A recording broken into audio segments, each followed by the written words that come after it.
Selamat malam, bertemu lagi di Business Talk bersama saya Masih Sertarigan. Saudara, rupiah terus tertekan terhadap dolar Amerika. Faktor eksternal dan internal mix jadi satu membuat rupiah loyo di hadapan greenback. Suhu politik dalam negeri yang memanas sampai krisis geopolitik jadi duet buat rupiah semakin grogi. Sampai kapan rupiah tertekan? Apa upaya pemerintah kendalikan rupiah agar tak terkapar lebih jauh? Dan saudara, Bank Indonesia punya jawaban mengapa saham dan rupiah longsor. Merespon rupiah yang terus melemah, Bank Indonesia mati-matian menyelamatkan rupiah. Rapat Dewan Gubernur kemarin menaikkan suku bunga acuan sebanyak 0,25% menjadi 6%. Kenaikan ini setelah 9 bulan Bank Indonesia menahan kenaikan suku bunga. Ada 5 faktor pendorong kebijakan moneter ketat Bank Indonesia.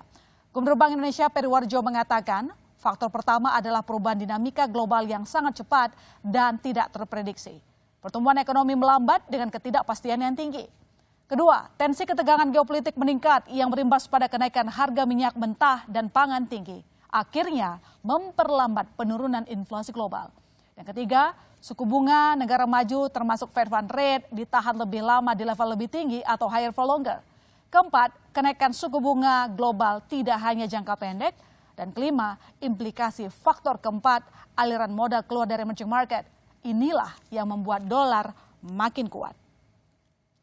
Dan untuk membahas lebih jauh melemahnya rupiah belakangan ini saudara dan apa dampaknya terhadap perekonomian dalam negeri, sudah bergabung bersama saya di studio ada Pak Roy Mandel, Ketua Aprindo. Selamat malam Pak Roy. Selamat malam. Terima kasih telah bergabung. Salam sehat. Meski mungkin beritanya kali ini kurang mengenakan begitu ya, tapi kita Betul. coba cari solusi begitu. Dan telah bergabung juga melalui Zoom ada Pak David Sumual, Kepala Ekonomi BCA. Selamat malam Pak David.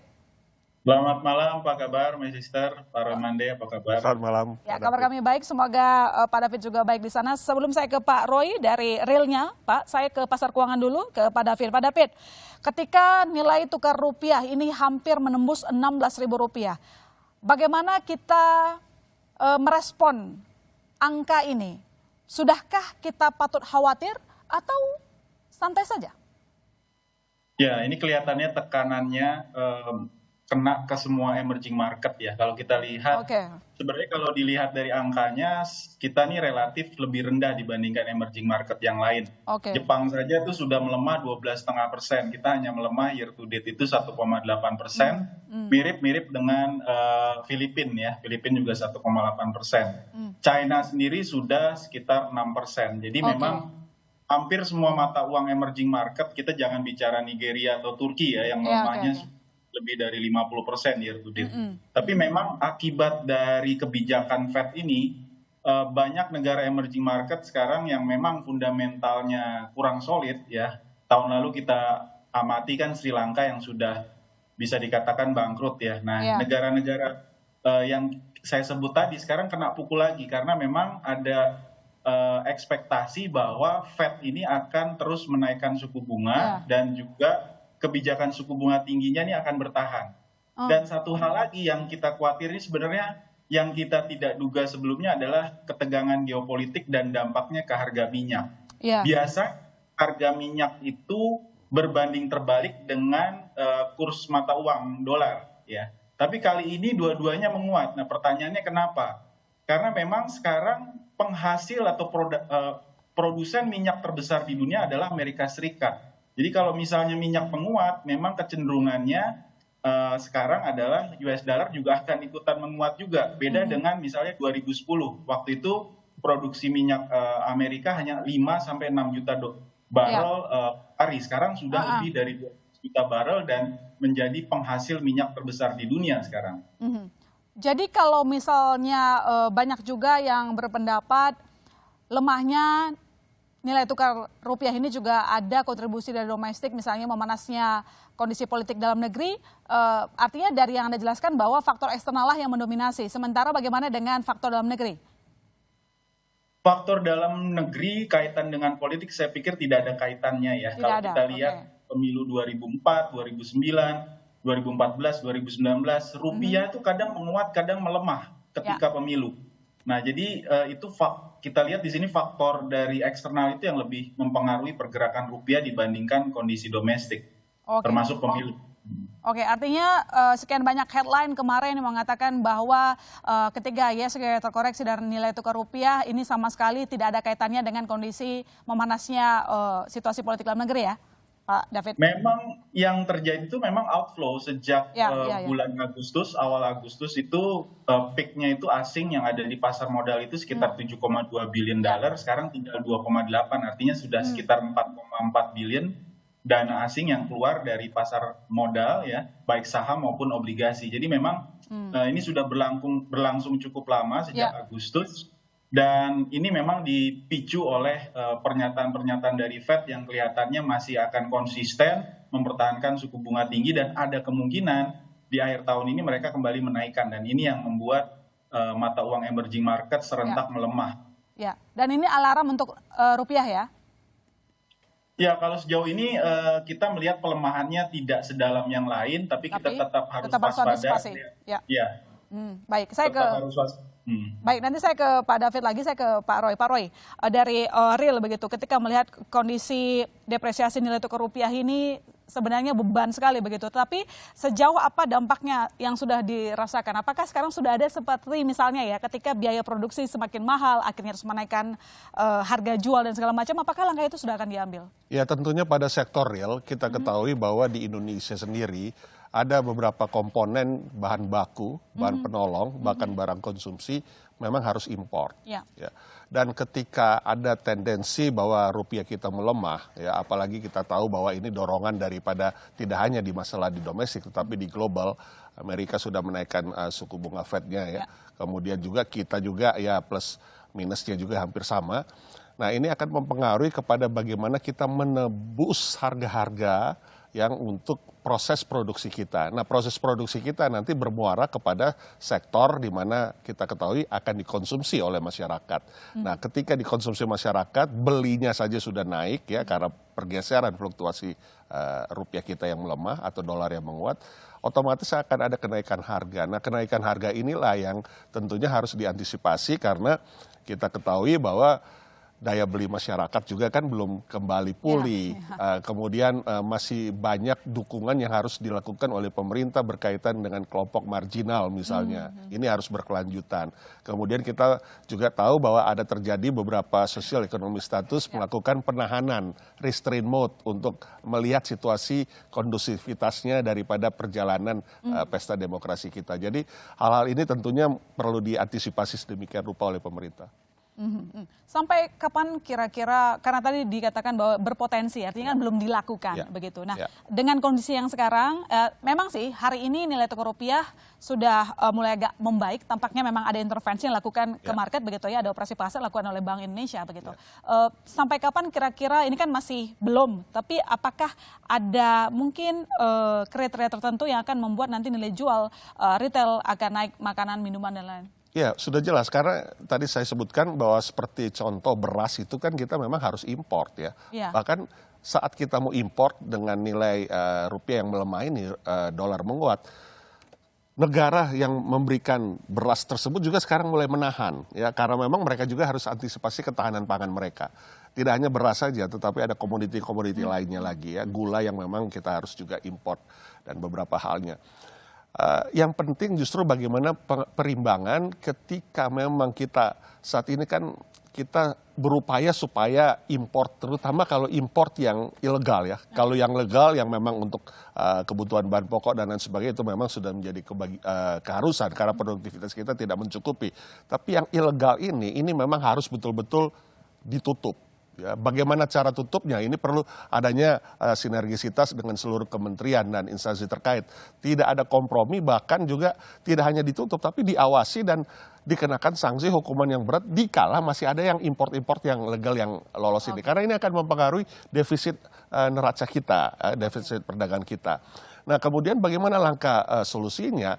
Ya memang harus genjot ekspor akhirnya. Kalau import kita mau rendahkan yang legal ini, yang non legal ini, yang ekspornya kita harus dorong. Ya bagaimana caranya mendorong ekspor? Ya semuanya harus turun tangan tentunya. Semua kementerian dan lembaga, bahkan juga ya seperti Kementerian Perdagangan misalnya ITPC-nya yang di seluruh wilayah di global. supaya mereka betul-betul menunjukkan giginya saat ini bahwa memang ekspor harus ditingkatkan sehingga ada balance dalam neraca perdagangan kita. Oke, ekspor ditingkatkan artinya juga termasuk mencari pasar yang baru. Ya. Tapi sebelum lebih jauh lagi kita membahas ke sana, Pak Roy, sejauh ini dengan melemahnya nilai tukar rupiah terhadap dolar Amerika Serikat, apakah mungkin bisa dibocorkan kepada kami margin keuntungan penjualan sudah berkurang berapa persen begitu? Ya udah pasti, ya ini hitung-hitungan kasar Ini saja. sebelum harga naik ya? Iya, kaitan dengan inflasi kita juga ya. Jadi ini kan tentunya sangat transparan kelihatan bahwa hitung-hitungannya kita terutama untuk beberapa komoditi yang memang harus tergantung dengan sumber import ini ya. Ini pasti akan bergeser di akhir tahun ini karena memang ya nggak langsung serta-merta memang kenaikan itu, tetapi dalam satu kuartal biasanya akan terjadi fluktuasi. Nah ini yang harus diantisipasi sebelum terjadi kenaikan langkah-langkah konkret daripada pemerintah. Oke, tadi nggak mau bocorin berarti berapa ukuran marginnya ya, belum. Oke, nanti kita akan sambung lagi. Yang jelas tadi juga sudah disampaikan oleh Pak David terkait dengan tren suku bunga tinggi tampaknya masih akan terus terjadi dalam jangka waktu yang lebih panjang. Ini artinya rupiah harus antisipasi apa yang dilakukan pemerintah. Nanti kami akan bahas lagi saudara, jangan kemana-mana, tetap di Business Talk.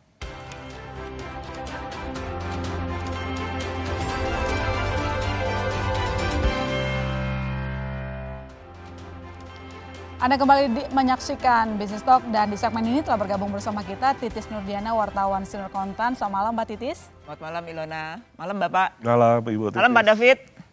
Selamat malam Mbak Titis. Ya, nanti kita akan bahas dengan redaksional, tapi sebelumnya karena tadi di segmen awal tadi Mbak Titis sudah di-spill sama Mas David dan kita sama-sama tahu bahwa The Fed ini memang mempertahankan suku bunga tinggi tampaknya dalam jangka waktu yang lebih lama begitu, lalu kemudian pemerintah merespon itu. Kita akan dengarkan tanggapan ataupun pernyataan dari Menteri Keuangan Sri Mulyani berikut ini, Saudara. Dengan Amerika Serikat masih menghadapi inflasi yang cukup tertahan tinggi dan kondisi ekonomi yang masih cukup kuat, mereka kemudian memberikan signal atau paling tidak dibaca oleh market bahwa higher for longer itu akan terjadi. Dan ini yang menyebabkan banyak sekali terjadinya capital flowing back ke Amerika Serikat. Menyebabkan dolar indeks menguat di 106. Pak Gub mengatakan sebelumnya di 93, berarti dolar itu menguat secara global. Nah, kita akan terus mensinkronkan kebijakan moneter dan fiskal agar dalam situasi di mana pemacunya adalah negara seperti Amerika Serikat, dampaknya ke ekonomi kita bisa kita mitigasi dan kita minimalkan. Ya, Pak David, higher for longer itu yang sudah diberikan sinyal oleh The Fed yang bisa jadi akan membuat rupiah tertekan lebih lama. Nah, sejauh apa nanti rupiah bisa bertahan? Karena hari ini kan sebenarnya sudah ada perbaikan ya. Rupiah agak menguat, tampaknya memang sudah ada intervensi yang dilakukan oleh Bank Indonesia ke pasar. Apa yang perlu diantisipasi dengan yang sudah kita ketahui bersama dan sudah disampaikan oleh The Fed bahwa memang higher for longer akan dilakukan? Pak David?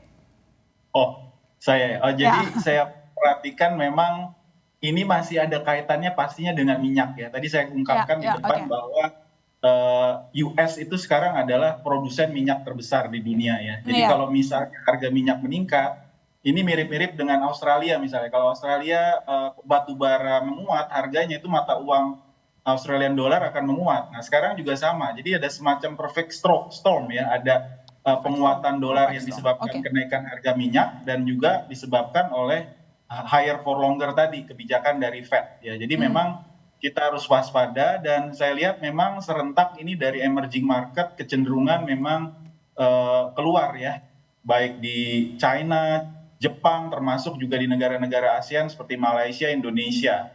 Dan memang ini masih akan kelihatannya berlanjut dan memang kita perlu ada upaya-upaya ya, my sister. Jadi kalau kita lihat di sini pemerintah sebenarnya sudah ada PP sebelumnya tentang devisa hasil ekspor, tapi memang ini masih belum optimal kelihatannya. Dananya yang masuk kurang lebih sekarang sudah sekitar 3,4 billion, secara neto 1,8 billion. Nah ini harus kita dorong lagi ke depan. Tadi saya setuju dengan Pak Roy ya, hal-hal yang ilegal ini semua kita harus upayakan supaya bisa kita berantas. Salah satunya yang saya pikir cukup bisa menjadi potensial outflow itu adalah salah satunya judi online sebenarnya. Itu menurut data PPATK itu 200, artinya sekitar 13 billion dollar yang kemungkinan bisa saja menjadi outflow keluar ya. Nah ini memang hal-hal ini perlu kita lakukan bersama stakeholder untuk memberantas yang ilegal-ilegal yang tadi juga disebutkan oleh Pak Roy ya.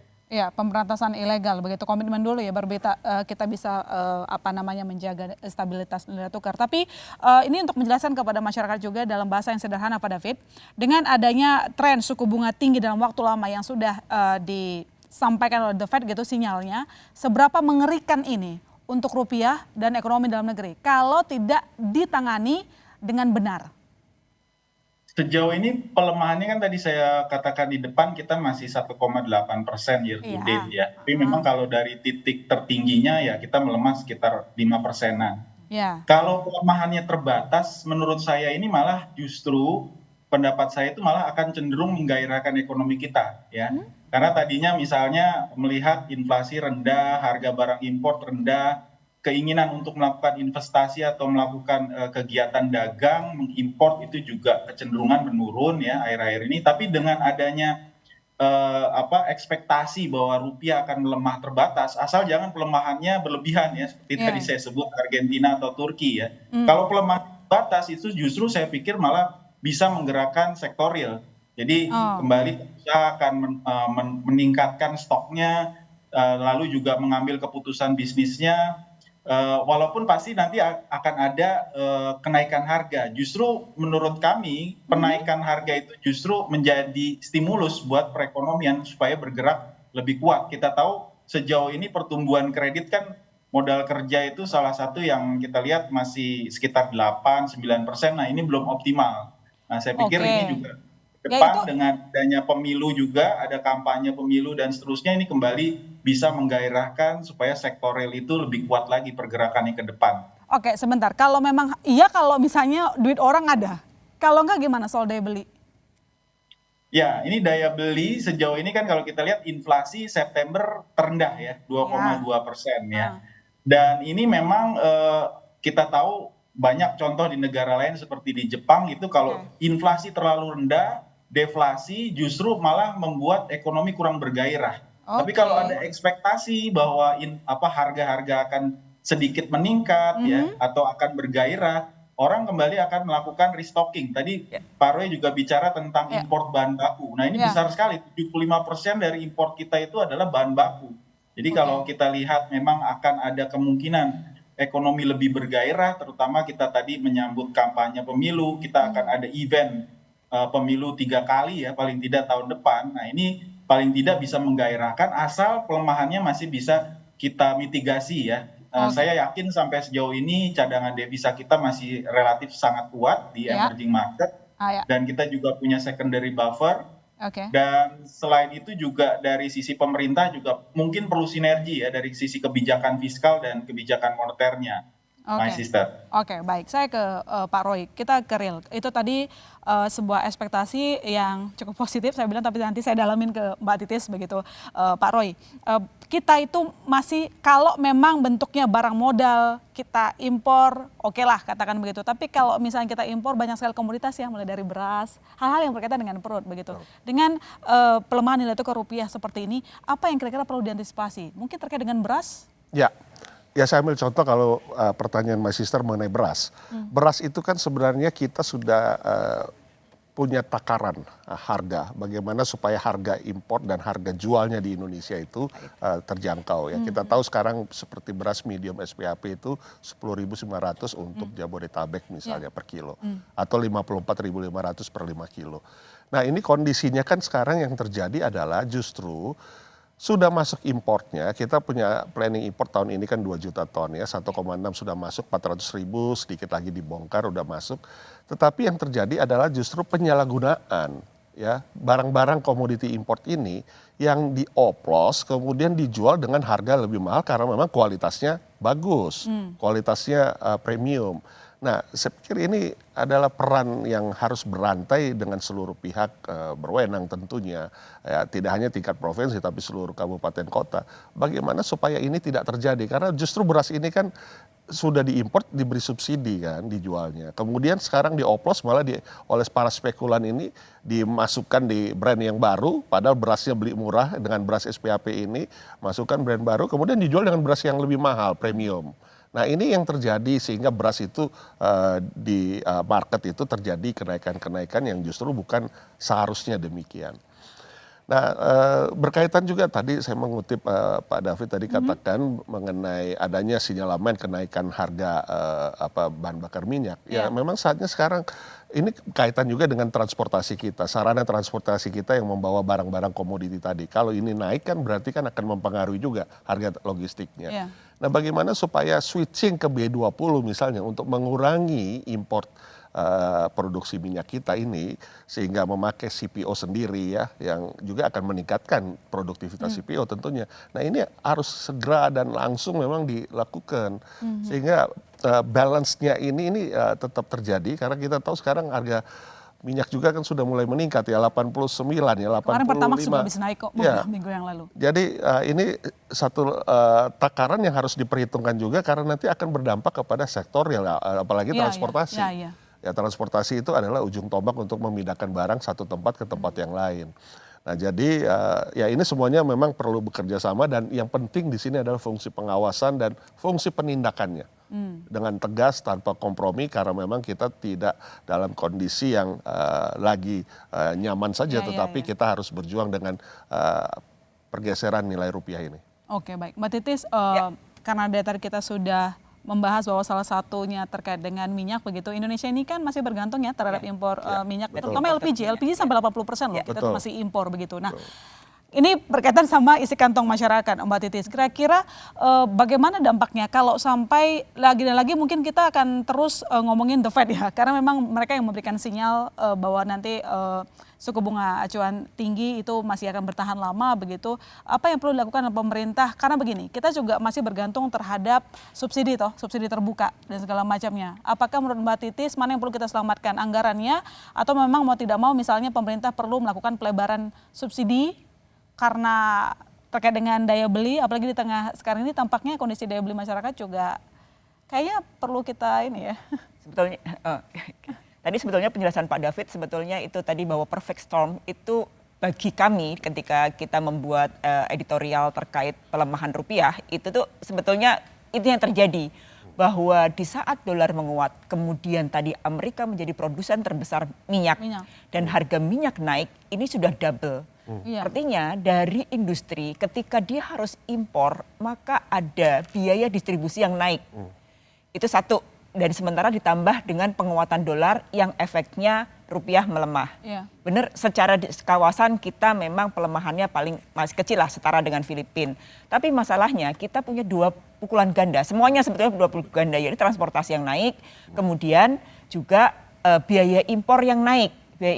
Nah ini tentu saja ketika nanti pengusaha menaikkan harga, maka inilah yang dipikirkan apakah kemudian gitu, apakah yang kemudian daya beli kita itu kuat untuk menopang tadi untuk menambah. Jadi masyarakat apakah mampukah belanja ketika nanti para produsen atau pengusaha menaikkan harga barang karena ada double tadi biaya impor naik. Nah sebetulnya yang menjadi pertanyaan Pak Roy adalah sebetulnya berapa sih sebenarnya nilai tukar yang affordable bagi pengusaha. Mungkin Pak David juga nanti punya hitungan kalau kita ngomongin bahwa daya beli sekarang memang lagi turun, terus yang kemudian pengusaha juga butuh kenaikan karena memang ada cost yang naik, maka kita perlu tahu sebetulnya berapa sih sebenarnya nilai tukar yang nyaman buat pengusaha. Bagi masyarakat, ketika inflasi kemarin itu 2,2% September itu menjadi yang terendah, sebetulnya kan menimbulkan dua sisi. Satu bisa jadi itu pelemahan yang memang konsisten dilakukan. Sudah harga terlalu tinggi maka pemerintah terlalu ketat, kemudian butuh ekspansi. Makanya ketika tadi Pak David bilang bahwa ini memang jangan-jangan memang harus nih kredit modal kerja memang dinaikkan supaya memang ekonomi bergairah. Kalau terus-terusan seperti ini kan kayak kita menggali kubur sendiri gitu ya Pak ya. Nah apa sih yang stimulus seperti apa sih yang mungkin diberikan pemerintah hari ini kan kalau tidak salah Presiden juga sudah memberikan ke sektor properti ya Pak ya. Sektor properti ada di bawah rencana 2 miliar. Pajaknya akan ditanggung oleh negara. Ini dari satu sisi, dari sisi properti. Dan kemudian harus dilihat lagi mana sih sebetulnya sektor-sektor yang memang membutuhkan stimulus supaya memang modal kerja jalan dan kemudian daya beli masyarakat yang memang membutuhkan itu tidak terdampak. Kalau kita ngomongin hari ini kan Presiden udah ngomong, oh sisa anggaran pemerintah cukup besar. Buffernya tuh ada sebetulnya. Kenapa harus disimpan? Kenapa nggak buat ekspansi yang lainnya supaya daya beli juga kemudian naik? Nah itu sebetulnya yang memang kita tuh punya, dananya ada, tapi harus yang tepat sasaran. Kemanakah kemudian kita belanja pemerintah untuk mendorong ekonomi dalam negeri? Apakah kemudian menaikkan kantong-kantong subsidi baru atau memberikan stimulus ke pengusaha atau yang di mana? Ini yang harus yang tepat. Memperlebar sesuatu yang udah ada. Ya, yang supaya tepat sasaran bahwa yang membutuhkan stimulus adalah di golongan ini. Kalau kita membiarkan terus-terusan bahwa kemudian kita menahan inflasi ketat dan kemudian ini ekonomi nggak bergerak. Itu sih sebetulnya yang terjadi seperti sekarang tuh kita udah ngelihat, wah jangan-jangan kalau memang fiskal nggak keluar, ya efeknya akan seperti ini, akan ketahan di situ terus gitu. Pak, emang Aprindo butuh insentif nggak? Nggak nilai tukar dulu aja, nilai tukar berapa yang affordable gitu. Betul. Ya tentunya kan pemerintah ada dua weapon yang selalu dipergunakan, kebijakan moneter dan fiskal ya. Nah jadi kaitan dengan tadi Bu Titis tanyakan berapa yang affordable. Ya kita affordable sebenarnya ya di bawah sekitar plus minus 14 itu sudah berjalan kan ya. 13 ke 14 ya. Karena kan memang ya kita tahu Fed itu kan nggak pernah di bawah 5 ya, 5,75 kemudian sekarang sudah 6. Nah kita 5,5, 5,7. Ya betul. Jadi kita nih bersanding dengan the Fed kan rate-nya itu. Nah jadi kondisinya itu sesuatu kenyataan kan. Jadi kondisi yang terjadi. Nah jadi kembali lagi bahwa peran yang kalau ditanya tadi kira-kira apa yang langkah yang baik misalnya untuk meningkatkan tetap productivity. Nah saya ambil contoh saja misalnya nih, sekarang kalau dengan BI rate seperti itu kan nggak mungkin dong turun lagi suku bunga. Suku bunga malah akan cenderung malah dalam 3-6 bulan ini 1-2 kuartal ini akan naik. Nah bagaimana untuk produktivitas dari para UMKM misalnya sebagai pilar ekonomi. Nah nggak bisa lagi dengan 6% sebenarnya, nggak bisa bertahan. Mesti ada bank UMKM yang dananya bukan dari DPK. Dananya itu dana dari CSR BUMN, dana hibah, dana dari keuntungan SBN pasar sekunder. Sehingga dana itu nggak harus dikembalikan pada masyarakat, tapi dana itu hanya 0,1% bunganya, 0,2%. Itu yang bisa membuat produktivitas UMKM, misalnya ini kita bicara nih, penyangga ekonomi kita, tetap bertahan. Tetap sebuah kebijakan harusnya tepat, sasaran, dan benar begitu. Nanti kita lanjutkan lagi, saudara jangan kemana-mana, Bisnis Talk masih akan segera kembali.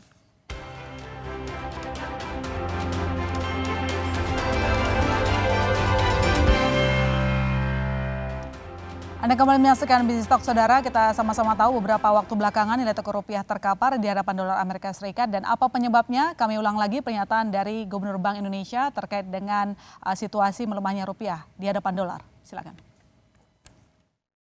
Pertanyaannya, bagaimana kita harus melindungi dalam negeri dari dampak meningkat tingginya ketidakpastian global? Oleh karena itu, saya sendiri juga berkoordinasi dengan Bu Menteri Keuangan.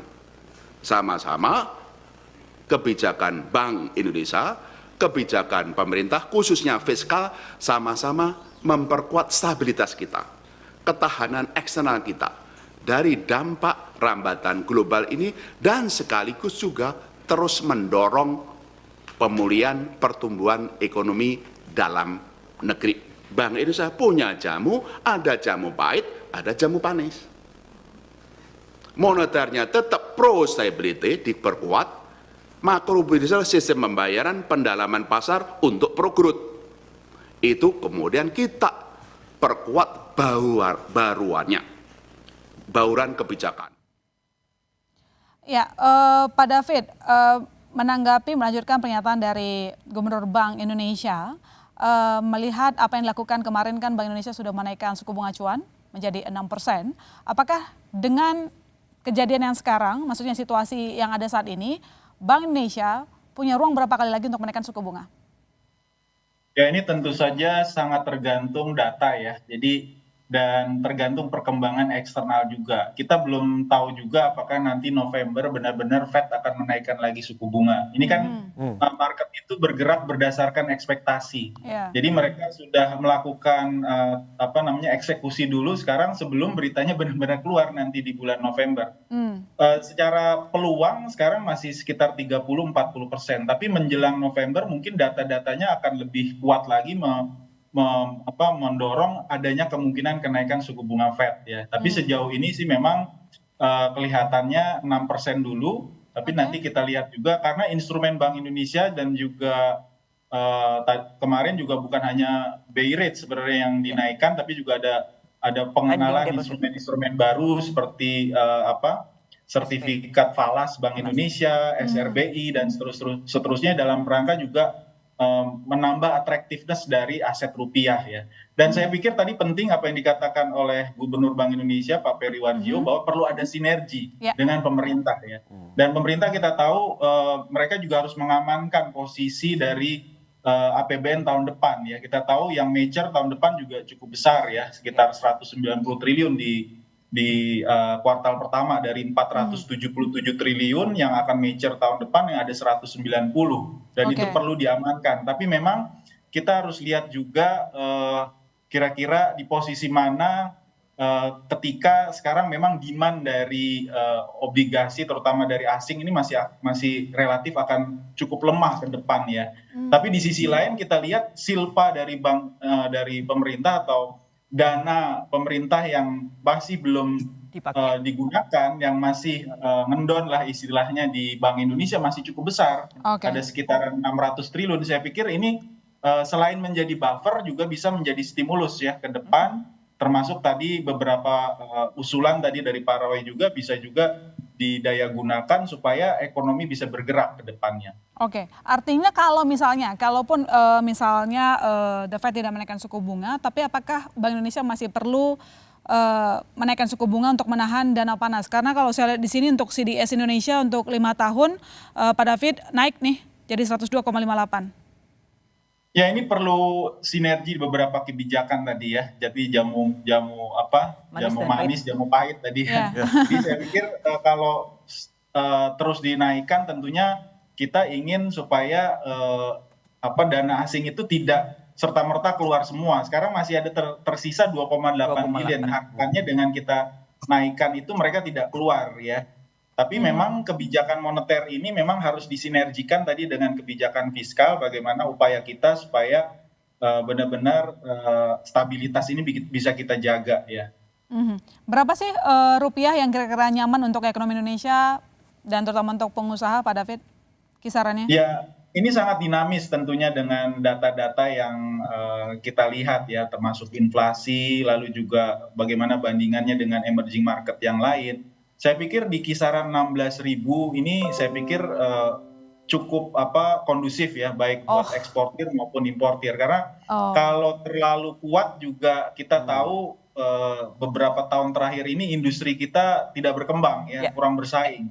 Jadi perlu juga ada semacam buffer atau stimulus juga buat eksportir juga supaya produk-produk manufaktur kita itu juga bersaing di luar ya. Tadi saya ceritakan Korea, kenapa ketika Jepang melemah 12% ya pastinya Korea maupun juga China Yuan tidak akan membiarkan, dia akan juga mencoba untuk melemahkan mata uangnya supaya produk-produk mereka juga bersaing ya. Kita kalau hanya mengandalkan komoditas ya memang komoditas tidak terpengaruh kurs, tapi ke depan yang paling penting itu kan daya serap tenaga kerjanya. Sejauh ini memang kalau kita bandingkan antara industri manufaktur dan komoditas, daya serapnya tentu lebih besar sektor perkebunan atau misalnya manufaktur, my sister. Oke, baik. Saya ke Pak Roy deh, kalau tadi disampaikan 16.000 tampaknya masih aman kalau dari pelaku usaha yang, ya kalau untuk eksportir untung sih memang, tapi untuk yang bergantung impor kan kayaknya agak berat juga begitu.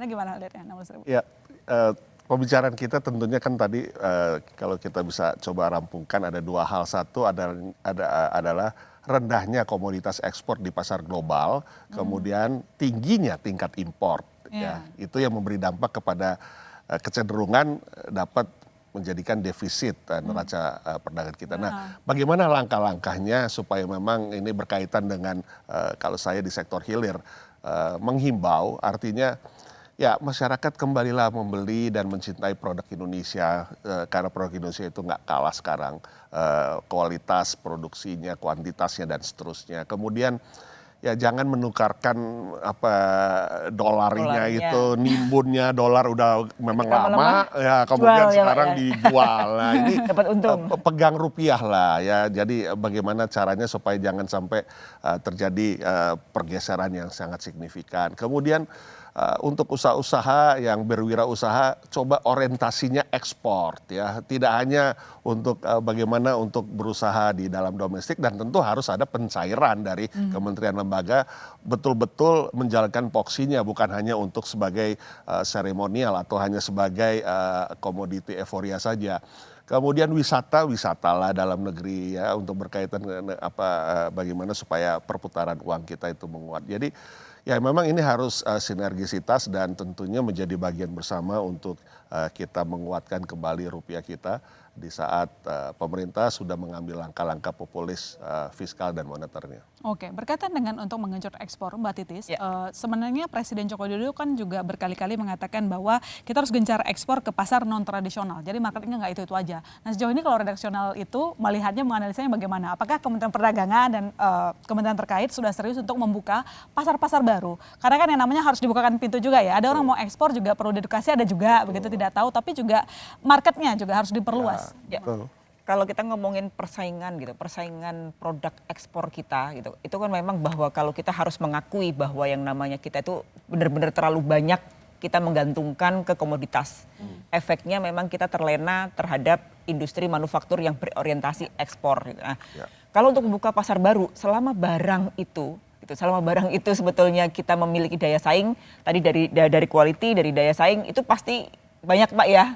Banyak, tapi faktanya kan kalau kita ngomong bahwa produk furniture aja Pak, yang dulu kita menjadi andalan, sekarang turun.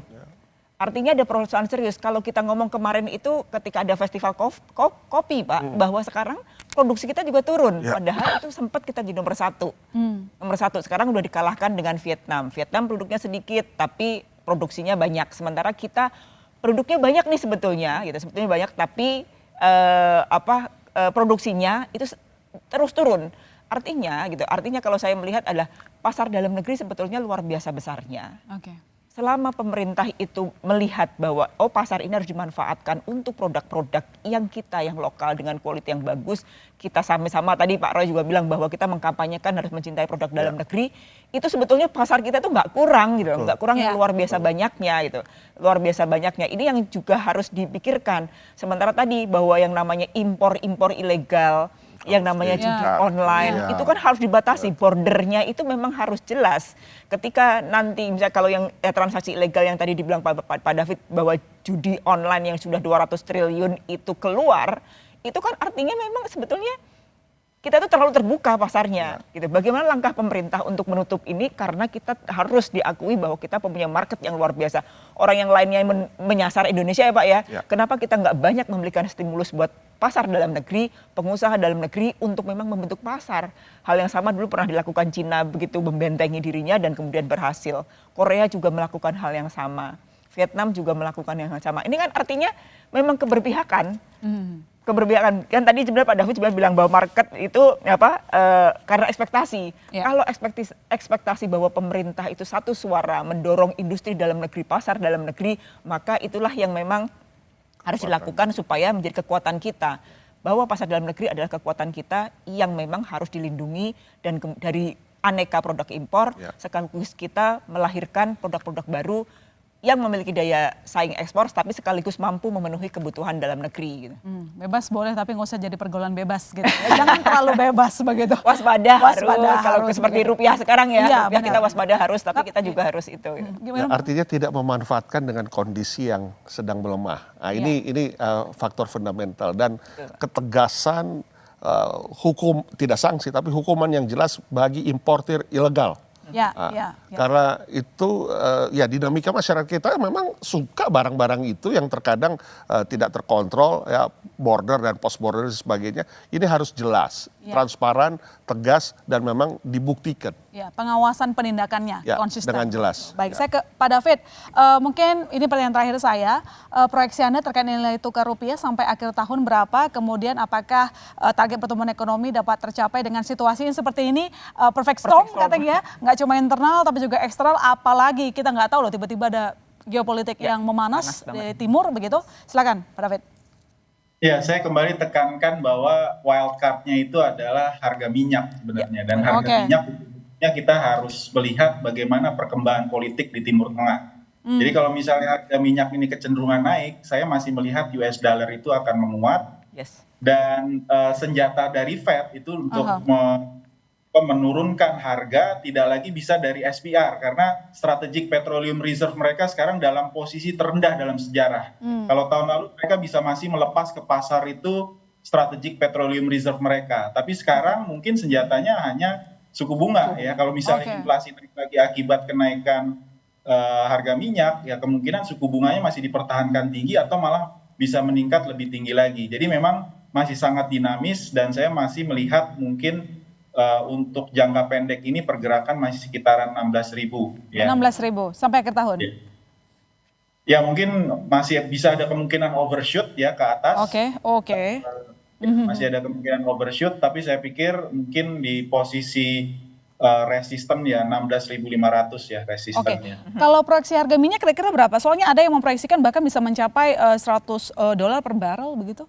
Kalau meluas perang di Timur Tengah, perkiraan saya bisa mendekati $200 ya.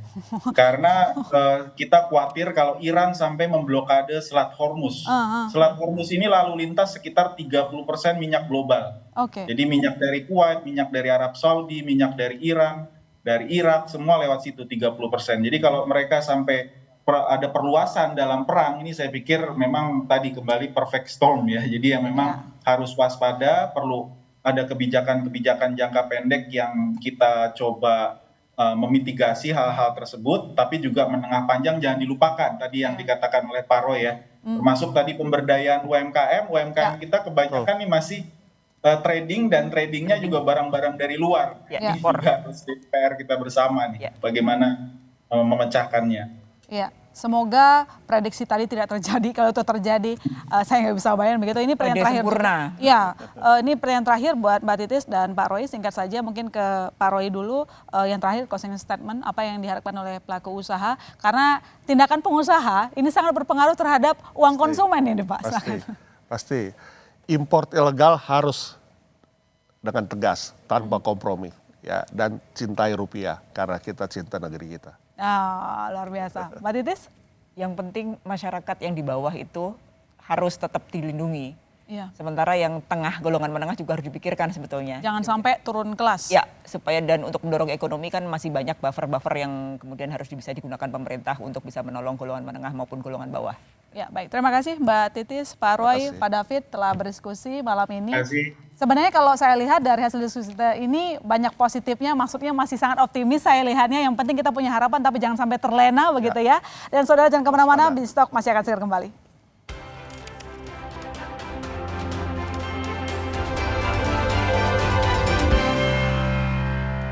Perfect storm membuat rupiah terkapar di hadapan dolar Amerika Serikat. Kita tunggu langkah tepat pemerintah agar mampu menopang rupiah tidak jatuh lebih dalam. Saya masih Targan undur diri, sampai jumpa Selasa depan di BizTalk.